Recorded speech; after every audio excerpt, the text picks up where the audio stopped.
Bonjour à toutes et à tous. Aujourd'hui, nous avons la chance d'accueillir Axel Coutan, directeur du service des sports de Caen, ainsi que Jérémy Prévost, DGA à la ville de Vire. Malheureusement, une troisième personne était prévue, mais elle a eu un empêchement, c'était Damien Neuville de la ville de Bayeux. Donc, nous allons aborder les enjeux concernant le passage du Tour de France sur notre territoire. Nous tenions à remercier Adrien Sonnet qui a planifié cette conférence suite à l'annonce du parcours du Tour de France 2025. En effet, nous avons la chance d'accueillir deux étapes sur le territoire bas-normand.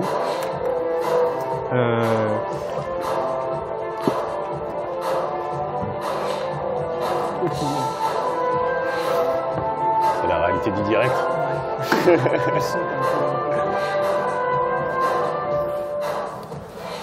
En effet, le mercredi 9 juillet, le territoire caennais aura la chance d'accueillir la 5e étape du Tour de France. Donc, il s'agit d'un contre-la-montre de 33 km. Et le lendemain, les coureurs partiront de la ville de Bayeux pour rejoindre la ville de Vire sur une étape accidentée de 201 km, passant notamment par la Suisse normande. Donc, dans un premier temps, est-ce que vous pouvez vous présenter brièvement en revenant sur votre parcours universitaire, votre parcours professionnel ainsi que les missions actuelles dont vous êtes en charge au sein de votre collectivité? C'est gentil. Bonjour à tous, je suis très content d'être ici parmi vous. Donc moi je suis Axel Coutan, ancien élève management du sport également, mais j'ai un parcours un peu hybride puisque à la base j'ai fait des études plutôt d'histoire sciences politiques. J'ai commencé ma carrière professionnelle en allant très rapidement dans l'administration d'État puisque j'ai intégré la préfecture de la Manche pendant quelques années. J'avais un parcours associatif assez engagé dans le sport et j'étais comme vous passionné de sport. À un moment donné, je tournais un peu en rond dans ma carrière préfectorale, donc je suis parti vivre à l'étranger et en revenant, je me suis dit je vais me donner toutes les chances d'intégrer l'univers sportif. Donc j'ai repris une formation management du sport, donc en master 2. Donc on parlait des années tout à l'heure, donc ça doit être, j'ai dit 2015, mais ça doit être 2016 du coup probablement. Formation à l'issue de laquelle j'ai intégré la ville de Caen, d'abord comme responsable du service événementiel et promotion au sein de la direction des sports, mission que j'ai exercée jusqu'au mois d'octobre cette année, à laquelle s'est rajoutée une mission de directeur adjoint en 2021. Et là, je viens d'être recruté du coup comme directeur des sports officiellement au 1er janvier. Jérémy Prévost, donc à mon niveau je suis directeur général, un des deux directeurs généraux de la ville de Vire. Vire et Interco, c'est à peu près 500-550 agents. Je ne sais pas s'il y a des Virois ou des Viroises dans la salle ici. Alors moi je ne viens pas du tout du sport, rien à voir. J'étais dans la banque, j'étais directeur des agences du centre-ville de Caen du Crédit Mutuel et j'ai décidé de complètement changer en partant vers les collectivités, vers les directions de collectivités.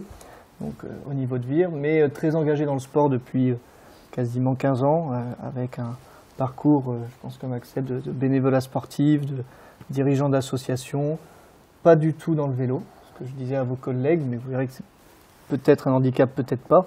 Moi, je ne connaissais rien il y a encore quelques semaines, quelques mois, du vélo. Je ne connais pas du tout le cyclisme. Je viens des sports de raquettes, mais par contre, j'ai organisé des grosses manifestations sportives, avec pas loin de 500 bénévoles. Donc voilà, un mélange entre parcours perso sportif et parcours professionnel. Voilà.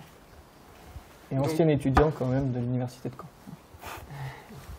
Et donc pour parler vélo et rentrer directement dans le vif du sujet, nous avons la chance d'accueillir sur le territoire l'un des événements sportifs les plus influents. Là, on a pris quelques citations de personnalités du territoire qui mentionnent justement le fait que ça fait assez longtemps que le Tour de France n'est pas passé sur le territoire calvadosien. Donc les villes de Caen, Bayeux et Vire vont être en juillet prochain ville départ et arrivée du Tour de France. Pouvez-vous, pour commencer, retracer la genèse de la candidature et nous expliquer comment vos collectivités sont parvenues à accueillir un tel événement? Ce qui est bien, c'est que je vais découvrir aussi des choses, parce qu'en fait, c'est des sujets sur lesquels on n'a jamais échangé. On s'est croisés 2 fois en réunion préfecture et à la présentation officielle du Tour de France, mais en fait, on est assez peu en lien. Donc sachant qu'il y a une genèse plus... C'est pas du tout condescendant, loin de là, à Vire, puisque Thierry Gouvenouille est originaire de Vire. Donc Thierry Gouvenouille, qui est manager au niveau d'ASO, et qui est en gros le numéro 2 d'ASO, qui coordonne le Tour de France. Donc Thierry Gouvenou est virois, est d'origine viroise, a fait ses classes au Vélo Club de Vire et depuis quasiment, je crois, 2007, ils sont en échange pour accueillir une étape du Tour. Quand je dis ils, ce sont les élus de la commune, puisque lorsque vous faites l'accueil, je dirais, vous avez candidaté pour cela, il faut quand même que les élus de la dite commune soient complètement alignés sur le fait de s'engager sur une étape de ce type, sur un accueil d'une manifestation qui va mobiliser la ville pendant des semaines, qui va mobiliser pas mal d'argent, on en parlait tout à l'heure, on va peut-être en reparler. Et donc, depuis déjà, vous voyez, presque 10 à 12 années, il y a des échanges entre la direction du Tour et la commune de Vire pour accueillir le Tour. Il y a eu, de mémoire de la présentation, je crois 550 dossiers d'accueil, c'est à peu près chaque année le flux de dossiers d'accueil que ASO reçoit pour accueillir le Tour. Donc vous vous doutez, c'est beaucoup de compétences techniques, beaucoup de compétences financières. Il ne faut pas se mentir, c'est aussi de temps en temps un petit peu de lobbying. Voilà. Pour ce qui est de la ville de Caen, donc le dernier accueil du Tour de France c'était 2006, donc ça commence en effet à dater. On avait eu une candidature, alors à l'époque je n'étais pas encore à la ville et c'était pas encore la majorité actuelle, mais on avait eu une candidature qui n'avait pas donné suite, qui était une candidature commune, un projet commun Caen-Portsmouth, qui n'avait pas abouti pour proposer un grand départ. À l'époque la Normandie avait été choisie, mais c'était le grand départ dans la Manche. Qui avait été préféré. Madame, vous n'êtes pas sans savoir que du coup l'actuel maire de Caen, qui était auparavant maire adjoint, donc Aristide Olivier, a une appétence assez forte pour le domaine de l'événementiel sportif, puisqu'il a aussi été le créateur de l'Open de tennis. Donc forcément l'attractivité via l'événementiel sportif, c'est un sujet qui lui parle. Et donc rapidement, dès le début du premier mandat, donc il est arrivé au premier mandat 2014, élection municipale de 2014, il y avait cette volonté de pouvoir accueillir le Tour de France. Sauf que le Tour de France, il faut bien s'imaginer que quand on est une belle ville de montagne, on est certain qu'il passe pas très loin tous les ans. Quand on est en Normandie, il passe pas en Normandie tous les ans, et même s'il passe en Normandie, il faut qu'il passe chez nous. Donc c'est pas si évident. Donc il y a eu une candidature, il y a eu des premières amorces, puisque c'est ce que disait Jérémy, un travail de lobbying. Donc on va dire qu'il y a eu des premières amorces assez rapidement autour de 2015-2016, avant de formaliser une candidature avant la crise sanitaire. Et depuis la crise sanitaire aussi un travail de lobbying, donc d'accueillir Christian Prudhomme sur le territoire, de passer des journées avec lui, de lui montrer qu'il y a une expertise sur l'accueil de grands événements ici. Donc ça fait quelques années. Et au-delà du travail de lobbying, alors peut-être qu'on en reparlera, mais je pense que ce qui a fait la différence sur notre candidature, en tout cas pour l'accueillir en 2025, c'est aussi, et d'ailleurs c'était ce qu'on a présenté, ce qu'on a mis en avant, c'est que 2025 pour nous, Caen, c'est une année extraordinaire, puisque c'est l'année du millénaire. Et donc c'était l'occasion d'associer les festivités du millénaire avec l'événement sportif le plus international qui existe. Et donc ça c'est très intéressant. Et justement sur la sélection des collectivités qui sont choisies, vous avez dit que c'était une candidature qui remonte parfois à plusieurs années. Vous, c'est quoi votre visibilité par rapport à ça? À quel moment vous savez comment on reçoit l'annonce d'ASO de dire cette année le Tour de France il passe chez vous? Et une autre question, on a commencé à aborder ces enjeux-là, c'est quels sont les investissements nécessaires à l'accueil d'une étape du Tour de France? Alors les premiers échanges, je dirais, entre la collectivité et ASO commencent par les élus, ce qu'on disait, on dépose une candidature, il y a un échange avec l'accueil, Christian Prudhomme, Thierry Gouvenou, la direction du Tour pour venir visiter la ville, déjà, ça commence par là. Voir, se projeter un peu sur le parcours, ce qui est assez impressionnant pour le Tour de France, dans la façon de faire du Tour de France, c'est que je dirais que les parcours sont faits maison. Ils n'arrivent pas avec une panoplie en se disant, voilà, telle année on a tel parcours, et puis on va proposer le même dans 15 ans. C'est-à-dire que les deux patrons du Tour, ils viennent sur site, ils parcourent avec leur caisse toute la région, et ils regardent quel est le parcours le plus intéressant et le plus intéressant aussi pour les caméras, accessoirement, peut être proposé.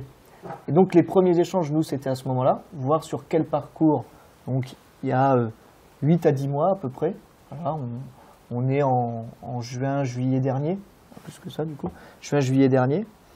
Et là, ce sont les premiers échanges avec les élus, une personne de la collectivité, bon, en l'occurrence moi-même, ça pourrait être quelqu'un d'autre, mais l'officialisation réelle, et là il y a quand même un devoir de confidentialité, c'est qu'on a une interdiction de dévoiler le parcours. Et on n'est même pas réellement averti du dit parcours final.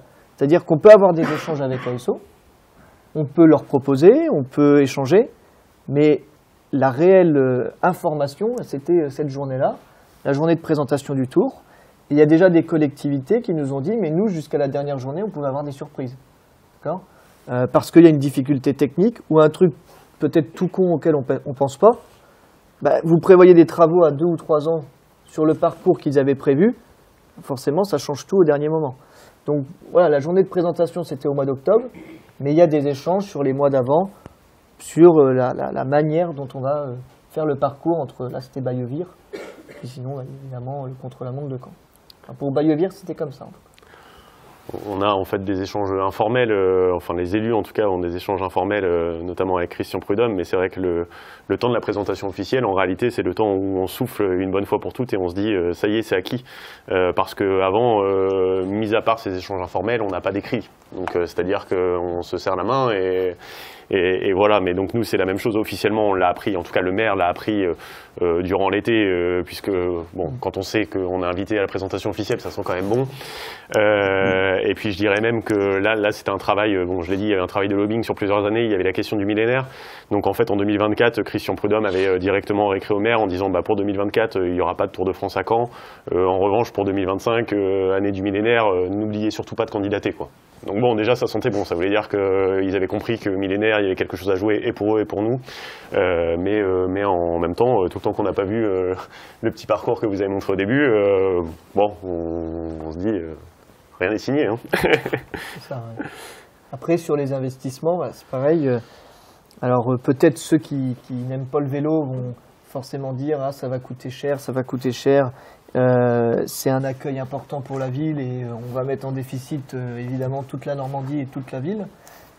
Et puis, il y a l'autre côté, les services qui essaient de bosser en même temps que l'annonce, je dirais, pour se projeter sur l'investissement que la ville doit faire pour l'accueil. C'était peut-être ça votre question sur les investissements. Il a peut-être... Quel type d'investissement? Ouais, combien ça représente si les chiffres sont... Par exemple, pour Vire, puisque du coup, l'organisation d'ASO, c'est ASO se met en contact avec les communes qui sont soit ville départ, soit ville d'arrivée, soit contre-la-montre. Je ne vais pas partir dans les détails techniques, mais pour vous dire, entre chaque ville départ et chaque ville d'arrivée, vous avez des routes départementales. Et donc là, le département du Calvados, de l'Orne, de la Manche, va ensuite gérer le passage d'une étape, d'une ville à une autre. Par contre, les points névralgiques sur le tour, c'est toujours la ville départ, village départ, etc., et l'arrivée. Nous, on doit gérer sur Vire les 16 km d'arrivée, ainsi que l'accueil sur Vire. Donc ça représente le ticket d'entrée quand on postule 160 000 € pour accueillir une étape d'arrivée. Et soit bah, vous décidez de juste accueillir le tour, ce qui est déjà pas mal, hein, ceci dit, soit vous décidez de faire du vélo, je dirais, ce qui va rythmer l'année, notre année sportive sur Vire. Donc dans ce cas-là, nous, toutes les écoles de la ville et de l'Interco sont sur des programmes de ce qu'on appelle le savoir rouler à vélo. On fait la fête du Tour au mois de juin, il y aura la dictée du Tour. Enfin, en gros, chaque mois, on anime. Avec aussi évidemment de la communication, etc. Et donc là, vous allez construire un budget qui est le budget de la ville de Vire. C'est pareil à Caen, c'est pareil à Bayeux, pareil partout. Et nous, on estime entre 350 et 450 000 € à peu près l'investissement pour la ville. Voilà. Combien de retombées? Ça, on dira ça après. Est-ce que c'est différent pour un contre-la-montre à Caen? Des investissements nécessaires. Alors sur les investissements, si on parle, en fait, Jérémy a tout dit, mais c'est-à-dire que on peut pas répondre à la question combien coûte un Tour de France à Caen, admettons, parce que en fait le budget d'un Tour de France, ça peut être le budget de répondre uniquement au cahier des charges. Donc c'est-à-dire qu'il y a un cahier des charges qui est envoyé par ASO auquel il faut se conformer. Donc là, il y a forcément un budget, mais c'est-à-dire que là, on reçoit, ce que tu disais à l'instant, mais on reçoit juste le Tour de France. Et ensuite, il y a vraiment une question politique et un positionnement nécessaire de dire, bon, bah, c'est déjà un gros budget, en fait, de répondre au cahier des charges. Mais est-ce qu'on va plus loin, en fait, cet effort, c'est-à-dire on a mis beaucoup d'argent, mais en fait on a mis beaucoup d'argent pour accueillir un événement qui est international et qui est hors norme. Est-ce qu'on se dit, bah, cet effort-là, il était déjà difficile à faire et on ne peut pas aller plus loin, mais du coup c'est peut-être un peu dommage d'avoir fait tant d'efforts pour ne pas aller plus loin et ne pas surfer sur l'accueil de l'événement, ou est-ce qu'on se dit, bon bah là on est quand même dans un cadre d'un événementiel exceptionnel et on remet du budget derrière pour sortir du cahier des charges et là mettre en place des opérations, engager le territoire, engager les habitants, engager les commerçants. Et donc là, c'est en fonction de chaque collectivité qui met le budget qu'elle peut, quoi. Nous, pour la ville de Caen, le ticket d'entrée, du coup, on est sur un ticket d'entrée. Donc là, c'est le chèque qu'on fait juste à ASO pour accueillir le Tour de France. On est sur un ticket d'entrée à 288 000 € pour un contre-la-montre. En fait, c'est l'addition d'une ville départ et ville arrivée, puisque en fait, on est ville départ et ville arrivée. Et puis après, on a consacré une enveloppe autour de 300 000 € qui est l'enveloppe pour répondre aux spécificités du cahier des charges, mais aussi pour créer des animations autour du Tour. On a une petite spécificité, nous, sur un contre-la-montre. Enfin, d'ailleurs, je le dis, mais peut-être que c'est pas vrai, d'ailleurs, mais souvent, dans l'imaginaire de chacun, on se dit accueillir le Tour de France, ce qui coûte super cher, c'est qu'il va falloir refaire toutes les voiries. Et d'ailleurs, quand j'ai repris, alors c'était une autre époque, hein, mais quand j'ai repris les budgets et les bilans de 2006, le Tour de France en 2006, à Caen, ça avait coûté 700 000 € à l'époque. Et sur les 700 000 €, il y avait 150 000 € qui étaient consacrés à de la voirie. Et en fait, là, la chance qu'on a peut-être, c'est qu'un contre-la-montre, on est sur un contre-la-montre individuel. Et du coup, en fait, en termes d'effort sur la voirie, il n'y a pas grand-chose, puisqu'ils sont dans un couloir en individuel, donc il n'y a pas besoin d'avoir des axes refaits, des ronds-points démolis. Donc il y aura quelques interventions voirie, mais qui sont très à la marge en réalité. C'est un peu pareil chez nous, puisqu'on va être à 100 000 € de voirie. Mais 100 000 € de voirie d'une voirie qui était déjà pourrie avant. Donc au final, c'est 100 000 € qu'on aurait dû investir. Donc ça ne change pas grand-chose. Et c'est vrai qu'il y a beaucoup... alors, ce qui est bien quand on ne connaît vraiment rien de base au Tour de France, c'est qu'on arrive avec aucun préjugé. Il y avait beaucoup de personnes dans les assos sportives, même les usagers, les citoyens, qui nous disaient bah, « forcément, vous allez refaire toutes les routes, vous allez dépenser 500 600 000 €. Et en fait, un échange avec Christian Prudhomme, là, le jour de la présentation, c'est qu'aujourd'hui, la stratégie du Tour, c'est de dire qu'il faut que ça coûte le moins possible aux villes qui accueillent. Parce que vous savez quelles sont les difficultés budgétaires des communes, de plus en plus dures. Si ASO demande de refaire toute la voirie à chaque fois, dans 10 ans, il n'y a plus de communes qui postulent. Donc aujourd'hui, leur objectif, c'est qu'il y ait le moins de travaux possible. Et c'est pour ça que c'est un parcours parfois qui peut être un peu étonnant. Là, sur Bayeuvire, il passe sur certaines routes, c'est rural, quoi. Je veux dire, c'est vraiment, on ne passe pas de voiture, quoi. Et quand on pose la question au patron du Tour, il dit non, c'est normal, ils vont s'adapter, les coureurs. Alors que ce n'était pas vraiment cette stratégie-là, il y a 20 ou 25 ans, où c'est plutôt les villes qui devaient un peu s'adapter. Et en même temps, il y a un discours qui est intéressant. Alors là, il n'y a personne d'ASO, mais si quelqu'un d'ASO avait été là, il y a un discours qui est intéressant d'ASO qui dit, à un moment donné, en effet, on est conscient qu'il y aura quelques investissements. Alors comme le dit Jérémy, qu'on essaie de limiter au maximum, parce qu'on sait aussi que c'est compliqué pour les collectivités, et à un moment donné, il faut qu'on demeure attractif. Mais cet investissement, en fait, il est assez minime par rapport à ce que représentent des investissements sur de la pratique d'autres sports. J'entends, pour pratiquer du basket, il faut un gymnase. En fait, pour pratiquer du vélo, il faut juste des routes. Donc à un moment donné, dire pour l'accueil d'un grand événement, refaire quelques routes qui serviront aussi pour la pratique du vélo d'une manière générale et pour promouvoir ce sport-là d'une manière plus globale.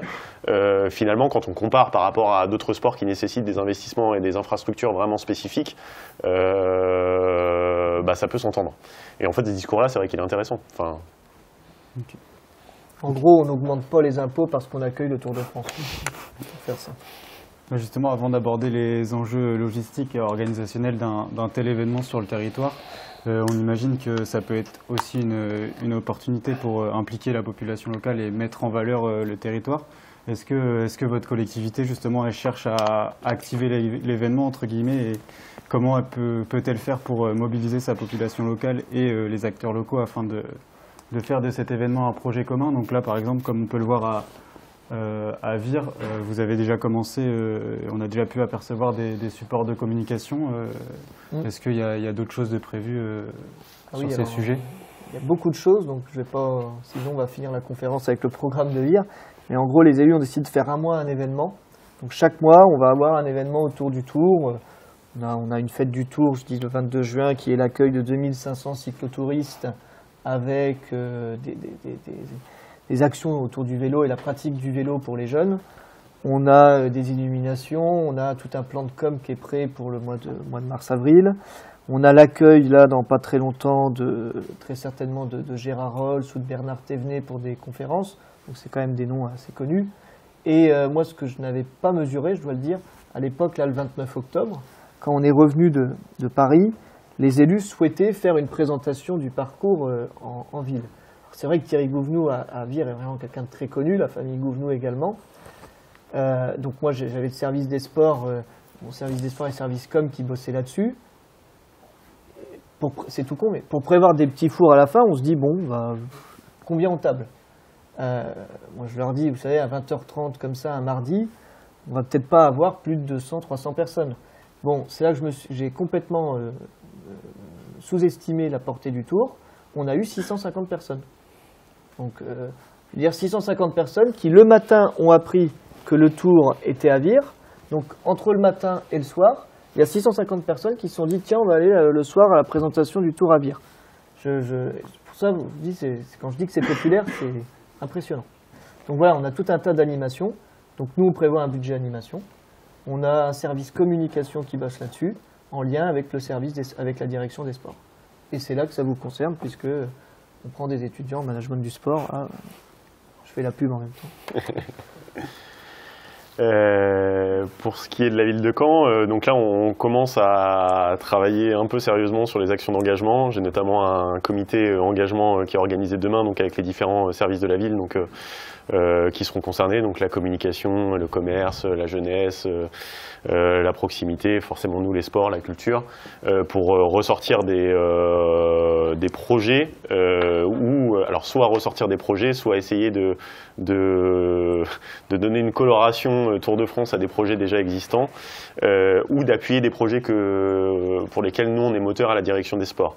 Ce qu'il faut savoir, c'est qu'ASO est aussi force de proposition, donc ASO comprend bien qu'au-delà du Tour de France et de l'accueil le jour J, il faut aussi engager le territoire. Avec le Tour de France, ça ne peut pas juste être une journée, donc il y a des temps, je pense par exemple à la dictée du Tour de France pour associer les scolaires, il y a la fête du Tour, donc bon, il y a des temps un peu spécifiques sur lesquels on peut surfer ou non. Donc nous, à Caen, on va essayer de surfer dessus. Tout à l'heure, je disais qu'on avait une grande chance dans notre dossier de candidature, c'était d'avoir l'année millénaire, mais en fait c'est aussi une grosse contrainte. C'est-à-dire qu'on a un calendrier événementiel qui est particulièrement dense et en termes de communication, la priorité sur l'année 2025, c'est quand même le millénaire. Donc en fait, c'est comment on trouve une place au Tour de France dans le cadre de ce millénaire. Donc c'est-à-dire qu'on ne va pas pouvoir faire non plus des animations Tour de France tous les mois puisqu'on a déjà une sursollicitation d'événementiel millénaire. Ok, et par rapport à la valorisation du patrimoine local, je pense plus au contre-la-montre là, du coup, est-ce qu'il y a des choses de faites en amont pour anticiper le jour J, pour mettre en valeur le patrimoine canet notamment? Alors, idem, on travaille dessus, mais la spécificité du Tour de France, Jérémy en a parlé tout à l'heure, mais il faut bien se dire que quand on arrive du coup à la présentation officielle du Tour, en fait, on découvre aussi le parcours. Donc c'est-à-dire que par rapport à n'importe quel événementiel à peu près normal, les organisateurs viendraient, nous diraient bon bah voilà, on a projeté ça comme parcours, est-ce que vous dans vos orientations politiques de valorisation de certains espaces de la ville, est-ce que ça vous convient, est-ce que vous souhaitez qu'on adapte 2-3 éléments, est-ce que là en fait ils arrivent, bon bah le parcours c'est ça et globalement s'il faut le changer, on va le changer vraiment à la marge, et s'il faut le changer c'est parce que vraiment il y a des contraintes techniques, c'est pas parce que on aurait adoré qu'il passe à tel endroit endroit pour animer tel quartier, quoi. Donc forcément, une fois qu'on a le parcours, on fait avec le parcours, et du coup, la valorisation des sites qui sont sur le parcours, on n'a pas trop le choix, c'est ceux qui sont sur le parcours. Donc oui, on va y travailler progressivement, mais ce que je voulais dire, c'est qu'il y avait, en fait, on ne peut pas valoriser ce qu'on aurait souhaité forcément valoriser, on est obligé de faire en fonction de ce que ASO nous propose. Ouais. Bon, après, on n'est pas mal lotis, hein. Il part Tour-le-Roi, donc on aura une valorisation du bassin Saint-Pierre et du port de Plaisance. On contourne le château, on passe devant l'université, qui est quand même un site emblématique pour la ville. Sur le retour, on passe devant l'hôtel de ville.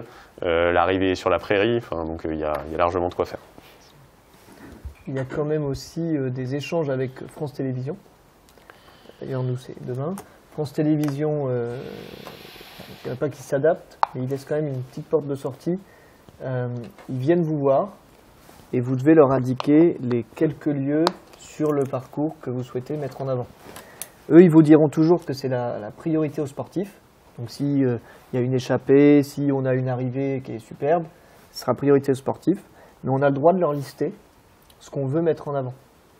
Et donc ensuite, eux, ils s'adaptent, ils ont un historien qui est bien connu, donc derrière, l'historien va retracer le monument, etc., qu'on veut mettre en avant.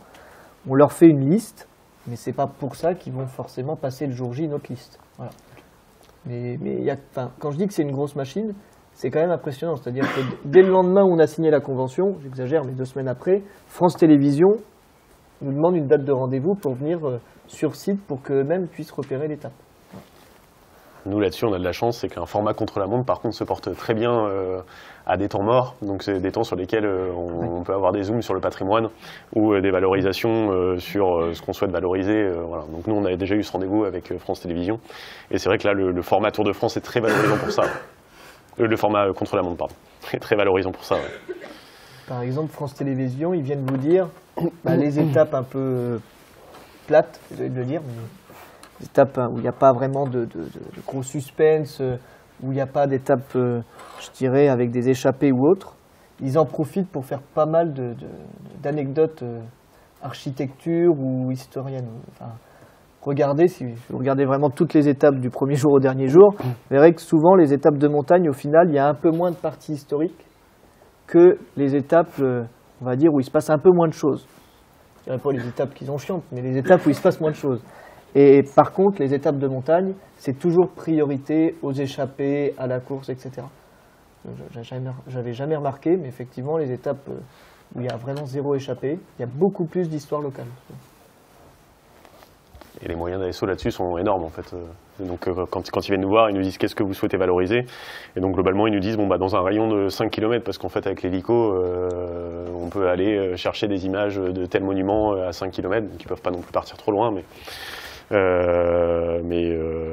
donc ils sont très forts. C'est vrai que le réalisateur nous dit moi en fait je sais qu'à tel moment de la course globalement il y a moins de risques ou en tout cas moins de chances plutôt que ça soit très intéressant sportivement, donc je sais que là je vais envoyer mon hélico à tel endroit à 5 km et je sais qu'à tout moment je lui dis c'est bon, c'est ce moment là, et puis il y a une échappée, je reprends le fil sur la course. Enfin, c'est vrai que c'est une énorme machine, c'est vrai que... Et donc là, pour la suite de la conférence, on va aborder un peu d'autres enjeux, notamment les enjeux logistiques et organisationnels pour le jour J. Donc on imagine que la mobilisation des collectivités, elle est primordiale pour garantir l'efficacité de cette grosse organisation itinérante. Donc comment les collectivités, elles gèrent les aspects logistiques et organisationnels qui découlent de l'accueil d'un départ ou d'une arrivée en termes de sécurité, de sécurité du parcours, d'animation, et est-ce qu'il y a des enjeux différents entre départ, arrivée? Donc là on va plus savoir du coup le point de vue arrivée pour la ville de Vire, mais voilà, quels sont les enjeux organisationnels pour les collectivités? Moi, déjà, avant de rentrer dans le détail, juste vous dire, parce que c'est quand même important, j'ai été responsable d'un service événementiel sportif pendant des années, donc j'ai quand même accompagné beaucoup d'événementiels, et souvent j'aime bien dire que le travail, quand on est responsable d'un service événementiel, c'est un travail un peu de funambule, c'est-à-dire qu'on doit livrer un événement, donc on a une ligne droite qu'il faut atteindre, et puis on est à droite à gauche déstabilisé entre les organisateurs qui veulent toujours plus et qui ont l'impression que la collectivité peut tout, et de l'autre côté les services opérationnels ou les services de la ville qui, pour certains, en fait, c'est pas leur métier de faire de l'événementiel et donc sont parfois en retrait et ont du mal à avancer. Donc nous, notre travail, c'est d'essayer d'engager tout le monde pour avancer. Le Tour de France, c'est complètement différent parce que le Tour de France, en fait, c'est tellement une énorme machine que de toute façon, ils arrivent, il y a un cahier des charges. Le cahier des charges, on peut ne pas pouvoir avancer, mais de toute façon, il faut remplir le cahier des charges, donc il n'y a pas de choix. Et donc d'une part, il y a ce sujet-là, donc en fait, c'est très lourd, mais en même temps, on sait qu'on n'a pas le choix et qu'il n'y a pas on peut pas chipoter sur ah bah non, la barrière à tel endroit, plutôt qu'en mettre 3, on va en mettre une, on n'est pas là-dessus. Et deuxièmement, le Tour de France, je ne sais pas si à Vire c'est la même chose, mais j'imagine forcément, c'est un événement sur lequel tout le monde a envie de travailler en fait. Donc le Tour de France, il y a quand même un côté un peu magique et les gens, en fait, tous les services ont envie d'être mobilisés pour le Tour de France et ont envie de mettre la main à la pâte et de se dire j'ai participé à l'accueil du Tour de France sur le territoire. Donc ça c'est quand même très différent par rapport au panorama événementiel sportif habituel, on va dire. Et après, sur la question, donc je ne sais pas, peut-être qu'à Vire ce sera un peu différent, mais en fait, ASO, alors dans le fonctionnement d'ASO, déjà, pour nous, c'était aussi perturbant au début, c'est-à-dire qu'on avait l'impression d'accueillir le Tour de France, on est ville départ, ville arrivée, mais bon, c'est le Tour de France. En fait, le Tour de France, il travaille par ville départ et ville arrivée avec des équipes qui ne se croisent pas. Donc, c'est-à-dire que le chef de projet départ et le chef de projet arrivée, en fait, quand ils viennent à Caen, ils étaient super contents, ils ont dit ça nous a permis d'aller au resto ensemble, en fait, on se voit une journée par an, mais on travaille jamais ensemble. On s'est au téléphone, mais on se croit jamais parce qu'en fait, c'est deux machines qui sont complètement différentes, qui ont leur fonctionnement, qui ont leur cahier des charges différents. Donc, directement, quand Christian Prudhomme était arrivé à Caen, il avait dit, en fait, vous avez le Tour de France, mais vous n'avez pas un Tour de France. En fait, même si vous avez le Tour de France sur une seule journée, vous avez 2 Tours de France pour nous. Donc c'est 2 manières de travailler différentes, 2 cahiers des charges différents, avec des choses qui ne sont pas forcément mutualisées. Une fois qu'on les a vus, donc c'est vrai qu'on a passé des demi-journées, une demi-journée pour le départ, une demi-journée pour l'arrivée, où on a fait des visites sur site, on a, on va dire, un peu détaillé le cahier des charges. Une fois qu'ils sont partis, ils nous renvoient le cahier des charges et globalement, en fait, on les voit quasiment plus. En fait, c'est-à-dire que il faut faire ça. On a un cahier des charges de 15 pages et de toute façon, il faut y répondre et voilà quoi. C'est tout ça. Sur le côté organisationnel, c'est aussi nous en interne adapter nos services. Vous connaissez, évidemment, chaque collectivité comme une entreprise a son organisation. Voilà, donc nous. Typiquement, on a 2 directions générales, moi j'ai les services ressources, et depuis que je me retrouve à la tête de ça, j'ai dû organiser les services. C'est-à-dire organiser les services, c'est créer un comité de pilotage, donc avec la direction des sports, la direction de la communication, avec 2 élus référents, avec aussi, je crois que d'ailleurs c'est fait, un stagiaire management du sport, enfin voilà. En gros, on crée un cœur organisationnel. Et derrière, on va chercher des compétences. Donc c'est pour ça que, par exemple, je disais, moi j'y connaissais rien en vélo, c'est pas très grave au final. Parce que moi, ce qui me préoccupe, c'est la partie budgétaire. Derrière la partie animation, la partie communication, il y a des compétences pour. Il y a des chargés de com, il y a un directeur des sports. À notre échelle, évidemment, pas autant que quand la mer, mais à notre échelle, on a évidemment une direction des sports avec des chargés d'organisation, etc. Donc déjà, on s'adapte, on crée un comité d'organisation dédié. Ensuite, on a un référent. Ce que disait Axel, c'est assez particulier. Le Tour de France, il y a un commissaire général du Tour. Et en dessous, vous avez un commissaire lié à l'étape de départ, à la ville de départ, et un commissaire lié à la ville d'arrivée. Nous, notre référent, c'est le commissaire ville d'arrivée. Il ne gère que l'arrivée. Et il gère donc toutes les arrivées du Tour. Il nous délivre un cahier des charges, on le rencontre. Ce cahier des charges, on a un échéancier auquel on doit répondre. Si on ne respecte pas l'échéancier, on se met un petit peu nous-mêmes dans le merdier. Mais pour le coup, l'échéancier, il est très clair. Là où demain, vous allez avoir, je ne sais pas, je dis une bêtise, mais une fête du sport à organiser quand vous serez agent ou quand vous serez dans une asso sportive, vous n'avez pas vraiment de cahier des charges. Quand vous créez vous-même votre propre organisation, on y va un peu... quand c'est la première organisation, on crée soi-même son cahier des charges. On crée sa propre organisation. Là, le Tour de France, ils viennent avec des années d'expérience, donc eux, ils viennent avec leur cahier. Et vous devez vous organiser comme ça, les gars. C'est pas vous devez faire ci, puis pour tel jour, vous devez remettre ça. Non, non. Vous devez vous organiser comme ça. Après, les enjeux logistiques, pour nous, sur Vire, commune de 20 000 habitants, ça va être l'accueil du public. On est extrêmement embêté sur, par exemple, le stationnement, où on va louer des champs à des agriculteurs, on va mettre en place des navettes. Donc dans les enjeux logistiques, je dirais que plus notre quotidien aujourd'hui, c'est l'accueil du public. On est incapable d'estimer le nombre exact du public qu'on aura le jour J à Vire. Ça peut très bien être 40 000 personnes, donc on double la ville, c'est le minimum, comme ça peut être 70 000 personnes. On est incapable d'estimer le nombre de camping-cars. Vous voyez, enfin, c'est des trucs tout bêtes. On est incapable d'estimer le nombre de cyclotourismes. Donc on fait par fourchette, ça c'est le Tour de France qui nous le donne, et nous derrière on doit essayer de prévoir au mieux. Donc tout ce qui est stationnement, tout ce qui est des détails même qu'on pense même pas. On y pense en festival, mais là on n'y pense pas, les toilettes, vous voyez, truc tout con, mais eh bien ça vous met tout de suite à des budgets de 15 ou 20 000 euros. Comment on accueille les gens.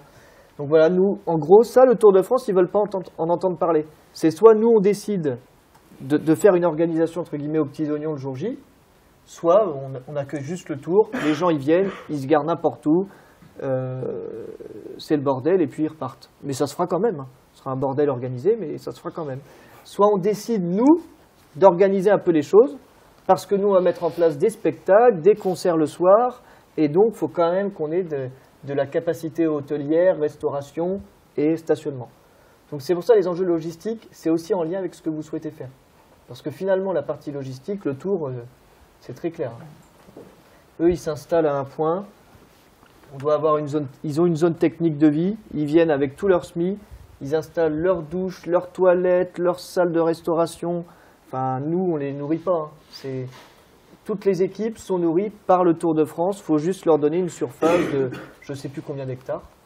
Et vous voyez, et si vous voulez accueillir le Tour, vous devez avoir cet espace d'accueil. On ne vous demande pas de faire la bouffe, on vous demande d'avoir l'espace d'accueil. Voilà. Ouais, ça c'est très intéressant. Et concernant l'accueil spécifiquement du contre-la-montre, est-ce que ça relève plus d'une opportunité ou d'une volonté de la part de Caen-la-Mer? Et on en a déjà un petit peu parlé, mais qu'est-ce que ça implique en termes d'organisation spécifique? Et est-ce que ça permet de valoriser d'autant plus en fait, le territoire? Alors c'était pas forcément une volonté, en fait c'est plutôt une bonne surprise. On avait candidaté pour être ville départ et arrivée, mais on pensait plutôt ville arrivée et départ le lendemain en fait. Et du coup le contre-la-montre c'était vraiment une très bonne surprise parce qu'on s'y attendait pas du tout. En plus sur un contre-la-montre court puisqu'on on a un tout petit peu plus d'une trentaine de kilomètres et puis quand on regarde la carte sur la trentaine de kilomètres en fait on a un tiers qui est vraiment intramuros ville de Caen. Donc globalement vraiment une vraie festivité tout l'après-midi, enfin même toute la journée sur le parcours du contre-la-montre. C'est une opportunité parce qu'on en parlait tout à l'heure avec France Télévisions par exemple, c'est aussi l'occasion de passer plus d'images sur le patrimoine, davantage valoriser la ville.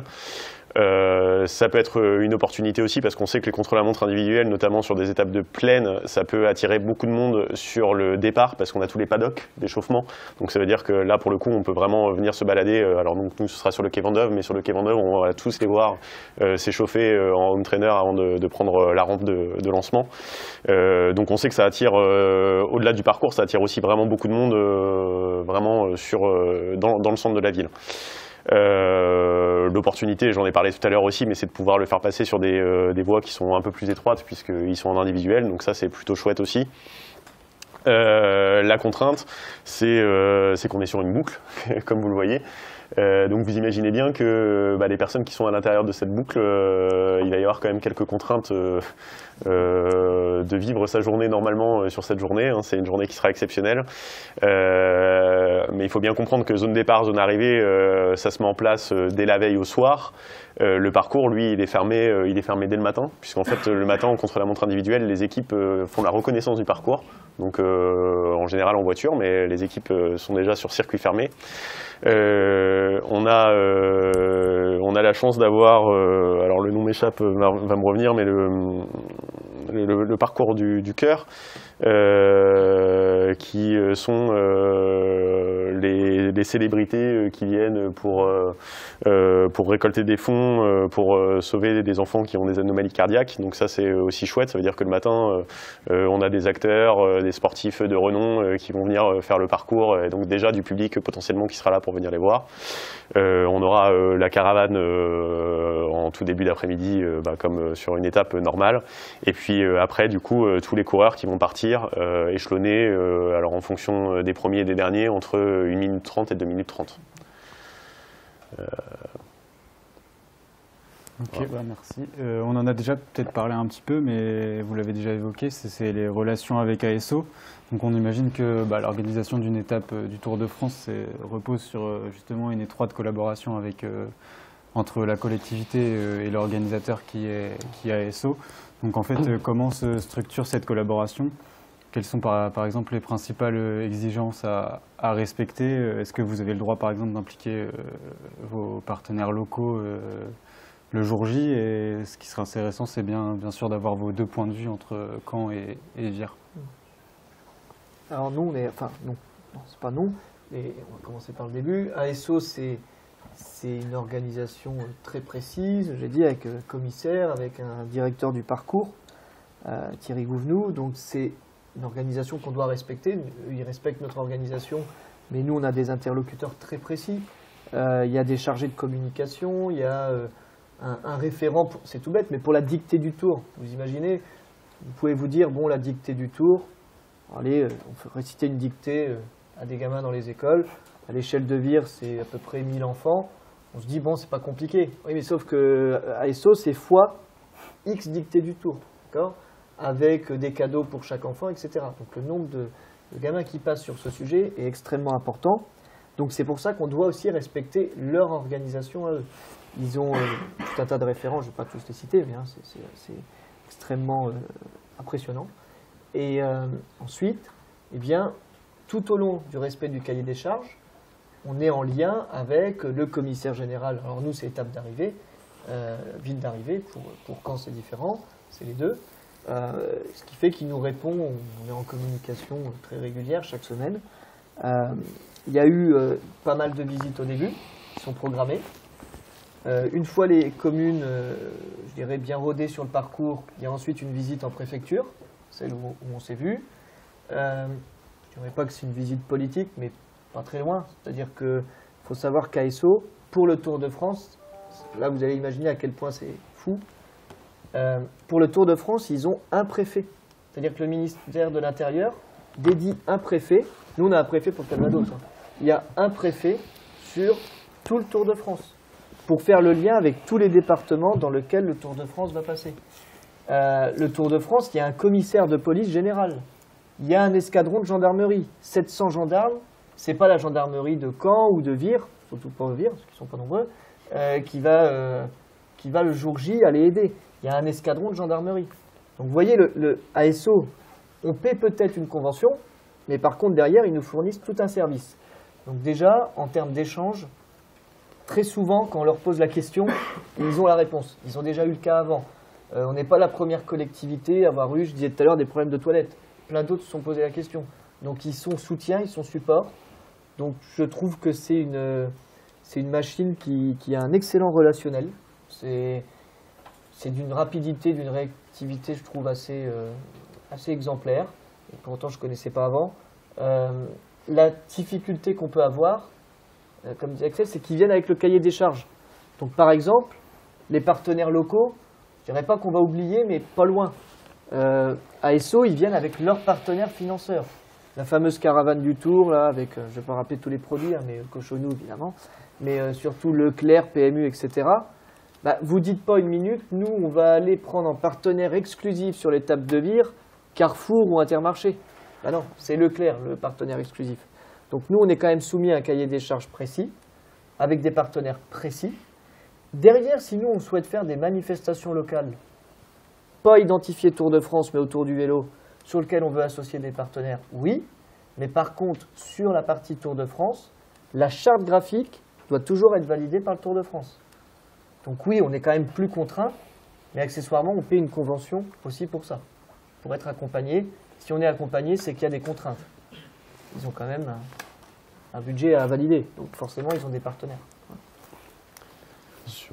Sur ASO, juste parce que Jérémy parlait du préfet, j'ai une anecdote, mais on dit souvent que Christian Prudhomme a le poids d'un chef d'État, et donc dans ma précédente vie professionnelle, je l'ai dit au début, mais j'ai travaillé à la préfecture de la Manche, et je travaillais à l'époque du grand départ justement, et j'avais assisté à des réunions avec le préfet Christian Prudhomme, et je me souviens très bien d'une réunion, en fait, donc le préfet, je ne citerai pas son nom, mais le préfet à l'époque dans la Manche, c'était vraiment un préfet à l'ancienne, c'est-à-dire un préfet à qui on ne disait pas bonjour, ni bonjour monsieur, mais vraiment bonjour monsieur le préfet, que personne ne regardait vraiment dans les yeux, enfin vraiment le préfet à l'ancienne.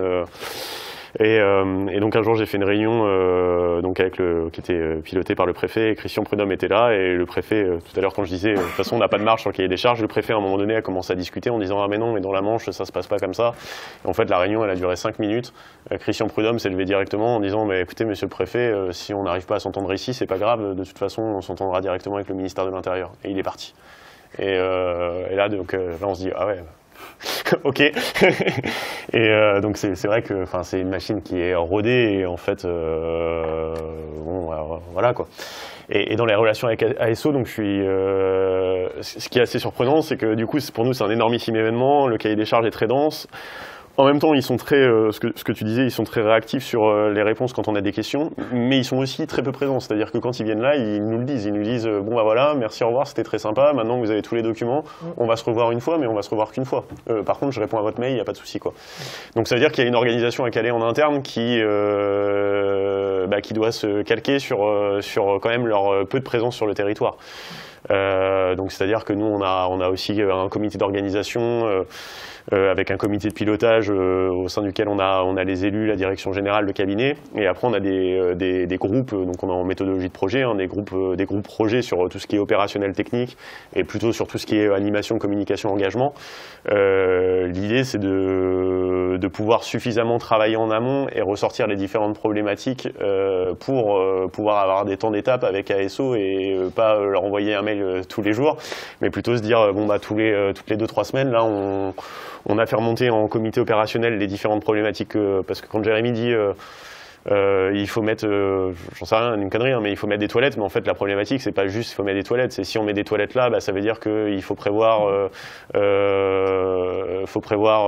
des bacs à cet endroit-là, et puis il faut prévoir un ramassage à cet endroit-là, mais s'il faut prévoir un ramassage, peut-être que la route va être bloquée là, donc en fait tout est imbriqué, donc à un moment donné c'est de mettre tout le monde autour de la table, et puis pouvoir faire remonter des choses qui paraissent compliquées pour nous, mais qui ne le sont pas, en général qui ne le sont pas pour ASO, parce qu'ils ont largement l'habitude.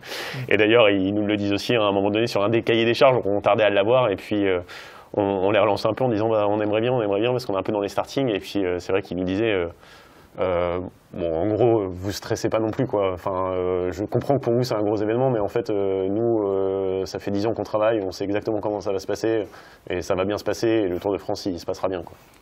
Donc c'est vrai que l'exemple de la réunion en préfecture qu'on a eue. Donc, réunion en préfecture, il y a des élus locaux, il y a nous les services, on accompagne soit notre maire, soit l'élus référent. Et il y a eu un moment, j'ai oublié que c'était plus, il y a eu un moment, un élu qui dit ah mais le parcours on peut pas le... Bon, il y a des débats, machin, et puis il y a un des commissaires qui dit ah non, mais de toute façon non, il va pas revoir, c'est fait. Et le préfet conclut en disant oui, c'est fait, ils ont l'habitude. Là on a un préfet sur le Calvados qui est je pense qui a une grosse confiance en ASO, il a raison. Il ferme la discussion en disant non, mais c'est déjà un luxe de recevoir le tour. On ne va pas réenclencher les débats, parce qu'on a, vous savez, beaucoup d'élus locaux. On ne va pas réenclencher les débats il faudrait que ça passe devant chez moi, puis ce serait bien que ça passe devant le voisin, etc. Là, ils arrivent, ils présentent, et puis comme dit Axel, si vous ne voulez pas, il n'y a aucun souci, on trouvera un département voisin. Pas de problème, quoi. Donc voilà, ils ont leur machine à eux, contact ministère de l'Intérieur, et on ne parle pas du tour, c'est très bien le tour du Calvados, mais on ne parle pas du tour du Calvados là. On parle soit d'un départ à l'étranger, une arrivée sur les Champs-Élysées, de millions de téléspectateurs, on ne parle pas du tour de Vire, quoi. Et est-ce qu'en collaboration avec ASO, il y a des outils et des dispositifs de communication qui sont mis en place pour assurer une bonne visibilité en amont de l'événement et même le jour de l'événement pour informer les différents publics notamment? y a déjà un partenariat avec France Télévisions. Ouais, déjà. Et puis on a toute la charte graphique. Nous, ils nous fournissent quelques chartes graphiques, plusieurs, enfin même. On a aussi, ils ont leur propre, faut savoir, ils ont leur propre boîte sur laquelle ils vont aller demander des goodies, par exemple, ou des totems, des drapeaux, etc. Donc on a directement accès aussi à une possibilité de commander des supports de communication. Après, c'est le choix de la collectivité, soit elle passe par eux, soit on fait nous en interne. Nous, on a un service com qui élabore, c'est une tradition chez nous, donc on passe en interne. Par contre, on doit tout leur faire valider. Mais à chaque fois, sur la partie communication, on bosse avec eux. C'est l'angle sur lequel où ils demandent des validations, ils demandent l'utilisation de la charte graphique, etc. Par contre, si vous voulez décorer la ville de Caen et la ville de Vire avec des drapeaux et tout, ils ont leur boîte à eux qui commercialisent, on fait commande, et puis on reçoit directement les commandes à Vire. Donc non, c'est hyper cadré. Bon, évidemment, moyennant finance, ça va de soi. Hein. Mais pour le coup, eux, ils s'attachent à nous envoyer des supports de com. Là, l'affiche, on l'a reçue fois X exemplaires qu'on peut distribuer dans les boîtes aux lettres. On reçoit encore actuellement de la documentation. Mais si on veut avoir encore plus d'éléments de com, dans ces cas-là, on passe par eux. En fait, il faut bien se dire que ville-étape, ville-arrivée, donc nous, on est des villes d'une certaine taille, mais en fait, quand on est en montagne, il y a parfois des villes-départ et des villes-arrivées qui sont des toutes petites villes. Et donc, SO, c'est une grosse machine, on l'a dit tout à l'heure. Là, l'idée, ils ont aussi évolué avec leur temps. L'idée, c'est que quand la course passe à un endroit, on ne refasse pas la voirie. Mais en fait, idem, l'idée, c'est que si la ville départ ou la ville arrivée est une toute petite collectivité, sans chargé de com, sans service com, que ASO puisse accompagner pour déjà proposer un plan de com déjà presque tout fait, quoi. Où il faut juste financer et tout arrive clé en main, quoi. Donc on va arriver sur la dernière partie de cette conférence. Donc on a bien compris les différents enjeux que soulève l'organisation du Tour de France pour les collectivités locales, et notamment la nécessité de travailler avec des acteurs variés. En interne, est-ce que l'accueil du Tour de France il est unanimement accepté par le conseil municipal, la société locale, ou est-ce qu'au contraire cela peut faire l'objet de crispation parfois au sein du conseil ou dans la presse locale? Il y a eu des crispations. Et puis après le 29 octobre, quand la salle était remplie de 650 personnes, il n'y en a plus. Donc c'est assez résumé, mais c'est pas très loin de la réalité. Moi-même d'ailleurs, je peux me dire par rapport au budget qu'on engage, est-ce qu'on va bien sur un outil, parce que c'est un outil aussi d'attractivité et de mise en lumière de la commune, est-ce qu'on va bien sur un outil qui va mettre en lumière? Alors, la réponse là pour le coup depuis quelques semaines, c'est vraiment oui. Donc il y a des échanges évidemment quand on a des élus locaux, n'importe quel conseil municipal, ce sont des élus de nature, de fibres différentes. Certains sont plus sur le commerce et l'économie, d'autres vont être plus sur le sport. On parlait tout à l'heure d'Aristide Olivier qui est très implanté sur le sport sur Caen. Nous, on a plutôt des élus qui ont plus une fibre, et c'est très bien, je parle ici en toute objectivité, sur le sujet du développement durable, sur le sujet d'une ville engagée, etc. On a différents axes dans les communes. Donc c'est vrai au premier abord, quand on se dit on va sur ASO, dans une commune qui est engagée sur tout ce qui est développement durable, une des premières questions c'est l'empreinte laissée, typiquement, donc ça fait naître des débats. Donc là-dessus on doit rassurer un peu. Ensuite le budgétaire, évidemment. Les communes actuellement, là, le budget est passé, ou est en train d'être passé en ce moment. Le budget des communes en ce moment est quand même très inquiétant. Donc forcément, la première nature d'un élu local, ça va être, mais il ne va pas y avoir des impacts là sur nos concitoyens et sur le budget. Donc pour ça, il faut dire que depuis 2 ans, la collectivité, elle a mis des provisions de côté pour justement anticiper au cas où un accueil du Tour de France. Et que si on accueille le Tour de France, nous on a proposé les services aux élus de supprimer certains événements. Voilà, parce que les citoyens peuvent peut-être entendre que quand on accueille le Tour de France, on ne peut peut-être pas faire d'autres événements, la fête du sport, vous voyez, ce genre de choses. On ne peut pas tout faire dans une année, c'est pas possible, ne serait-ce que matériellement et physiquement pour nos agents, déjà, et budgétairement. Donc déjà, les perspectives, il fallait rassurer à l'époque. Aujourd'hui, c'est chose faite. Ça va pas, ce que disait pareil, tout à l'heure Axel. Moi, ça ne va pas être très compliqué de motiver, je dirais, nous, au service technique, on a 150 salariés, 150 agents. Je ne vais pas avoir du mal à trouver du monde pour bosser le jour J sur le Tour de France. Hein. Je veux dire, ça va même plutôt se bousculer. Hein. Donc, c'est un événement qui rassemble. Là, les élus, ils sont vraiment à fond sur le sujet. Et ce sont quand même des événements qui fédèrent, quoi. Enfin, le sport de base fédère. Là, après quelques débats, maintenant, on n'est plus là-dedans. On est dans comment on va mettre les toilettes. Voilà. On a passé le cap du oh là là, c'est pas bien, ça va coûter cher. On est retombé, on va en reparler après. Idem chez moi, hein, je l'ai dit tout à l'heure, au niveau des services, aussi au niveau des services, mais le Tour de France, c'est un peu un événement à part parce qu'il fait vraiment consensus, on est vraiment sur un événement populaire et tout le monde a envie d'être associé au Tour de France et de se dire j'y étais, j'ai participé, j'ai mis ma pierre à l'édifice. Donc ça vaut pour les agents de la collectivité, mais en réalité ça vaut aussi pour les élus. Et d'ailleurs c'est plus des enjeux qu'on n'a pas parfois sur d'autres événements qui sont des enjeux de pilotage, justement. De dire j'ai tellement envie de mettre ma pierre à l'édifice que j'aimerais bien pouvoir piloter un petit peu, quoi. Qui sont des enjeux qu'on n'a pas habituellement sur d'autres événementiels. Ou beaucoup moins. Alors les retombées, à l'époque, la Manche, ils parlaient de 22 millions d'euros de retombées. Je ne sais pas s'ils ont vraiment eu 22 millions d'euros de retombées, j'espère pour eux.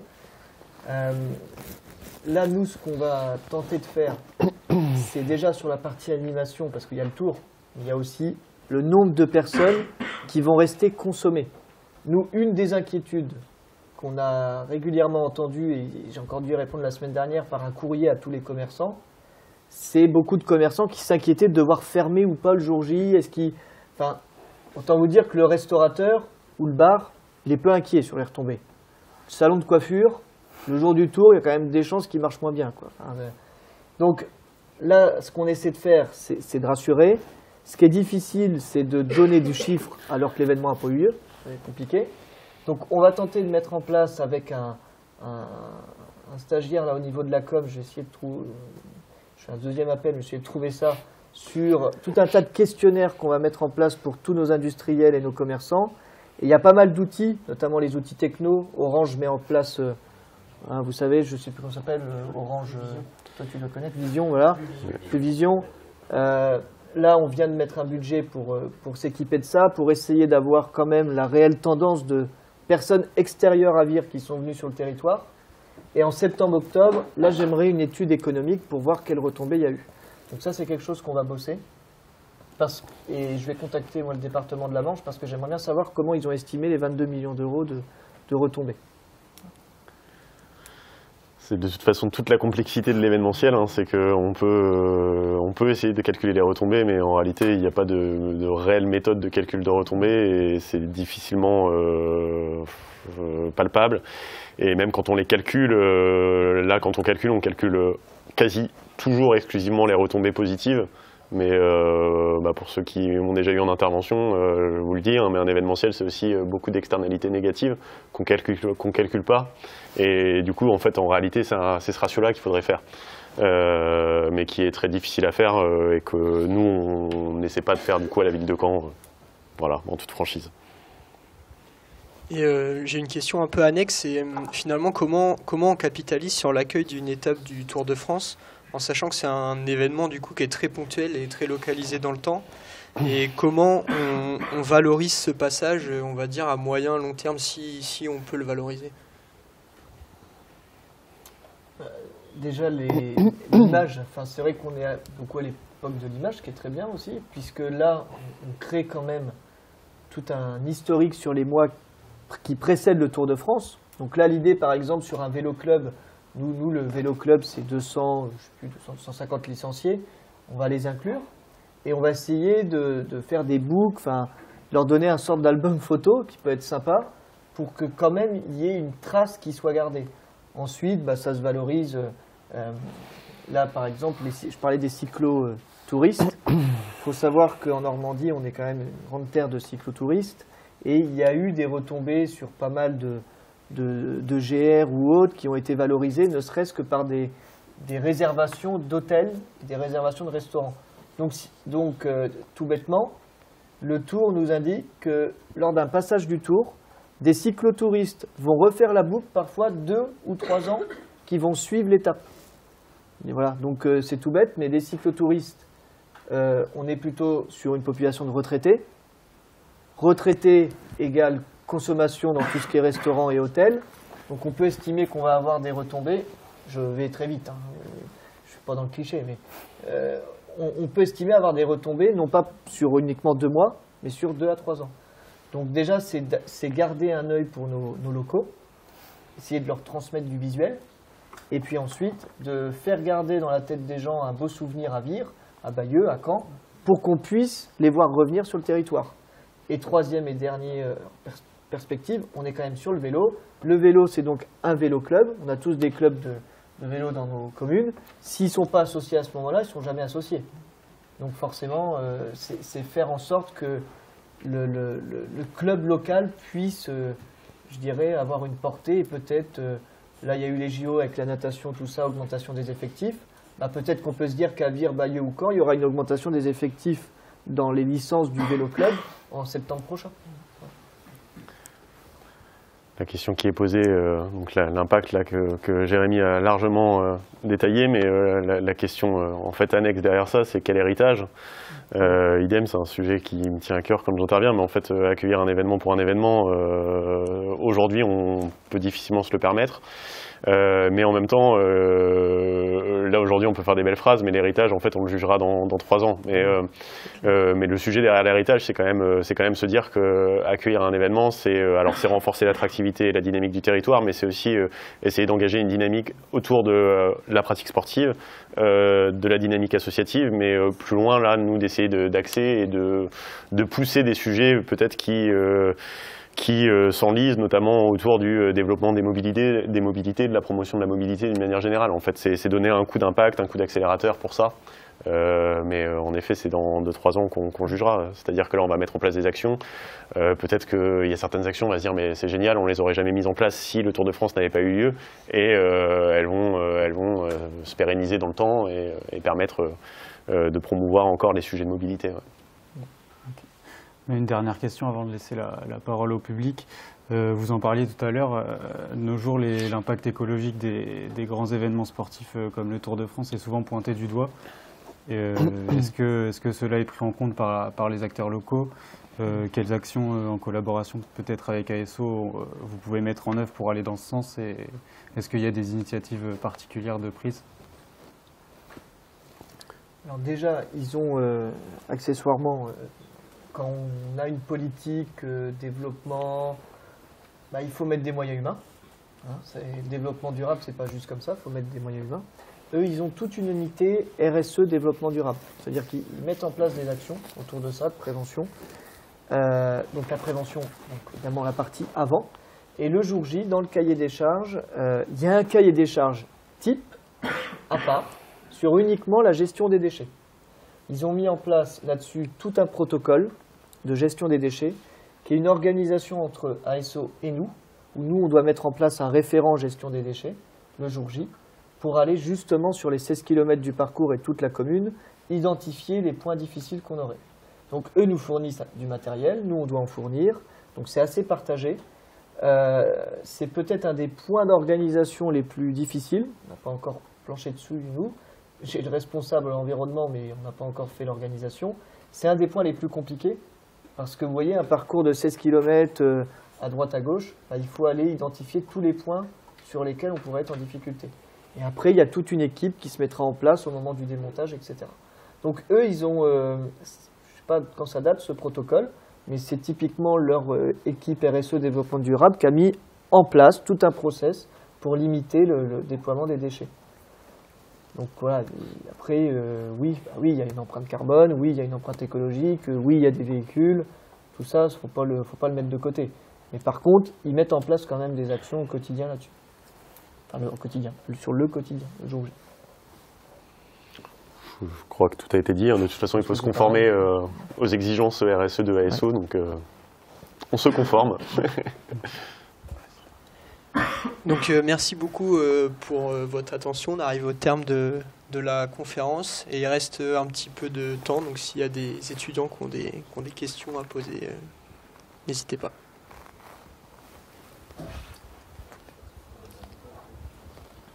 Comment le tissu associatif s'implique dans cet événement?